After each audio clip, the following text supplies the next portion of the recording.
அடியானிடத்தில் அல்லாஹ் நேரடியாக கேள்வி கணக்கை கேட்பான். அல்லாஹ்விற்கும் அந்த மனிதனுக்கும் இடையிலே யாரும் இருக்க மாட்டார்கள். வலா தர்ஜுமானுன், மொழிபெயர்த்து சொல்லக்கூடியவர்கள் யாரும் இருக்க மாட்டார்கள். இன்னைக்கு நாம எல்லாம் தமிழ்நாட்டில் பிறந்திருக்கிறோம், தமிழ் பேசுகின்றோம். நாளைக்கு மறுமையில் அல்லாஹ் அரபியில கேள்வி கேட்டா நமக்கு மொழிபெயர்த்து சொல்லலாம் ஆள் இருக்காது. அன்னைக்கு அல்லாஹ் பேசும்போது அரபி நமக்கு தெரியும். அல்லாஹ் பேசும்போது என்ன செய்யும்? நமக்கு அரபி தெரியும்.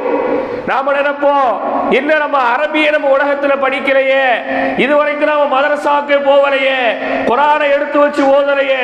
ஆனா அல்லாஹ் கேட்கும் போது அந்த நேரத்தில் அந்த மொழி நமக்கு தெரியும். அதனாலதான் பெருமானார் ஸல்லல்லாஹு அலைஹி வஸல்லம் சொன்னாங்க, வலா தர்ஜுமான், மொழிபெயர்த்து சொல்லக்கூடிய யாரும் இருக்க மாட்டார்கள்.